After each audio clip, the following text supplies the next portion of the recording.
Tuna, një tjetër moment kur ti ke qenë e pranishme në shtyp këtë verë, më duhet ta pranoj, kanë qenë foto të tuat private të dala s'dise nga ku.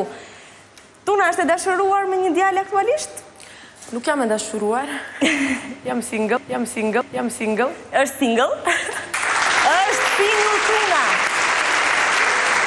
Unë jam e sigur që nuk do mbetet operator, teknik, bashkëpunëtor, balerin, pa me kërkuar numrin tënd telefonit, sa po të mbaroj intervista.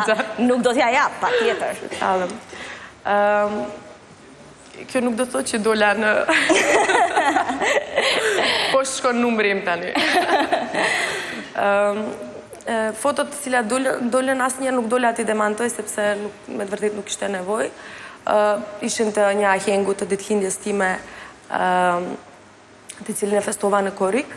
Edhe mendoj që gazetarët dhe gazetat e bën shumë shpifjet pa nevojshme rreth jetës time private, gjë e cila me të vërtet kohëve të fundit edhe fillon të më iritoj, sepse mendoj që duhet të ketë kufit të caktuara.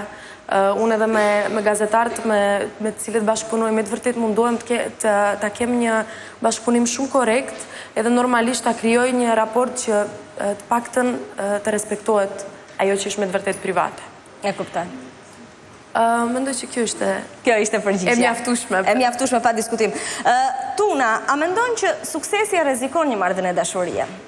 Në momentin kur ti bëhesh e famshme dhe shumë njerëz të tjerë të duan dhe ke një marrëdhënie, mendojnë që ti qenë të suksesshëm e vë pak në pikë pyetje vazhdimit?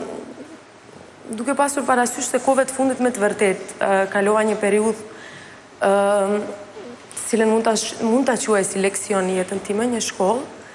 Mund të them se me të vërtet karriera ndikon edhe luan një rol të madh, qoftë pozitiv aq edhe negativ në një lidhje, por gjithçka varet nga personi i përzgjedhur. Dhe unë besoj se në botë për gjithka ka dikush i përzgjedhur.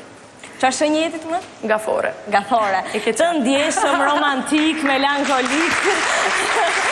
Isha dyshim. Në rast të caktuara edhe patetik. Ja, nuk besoj.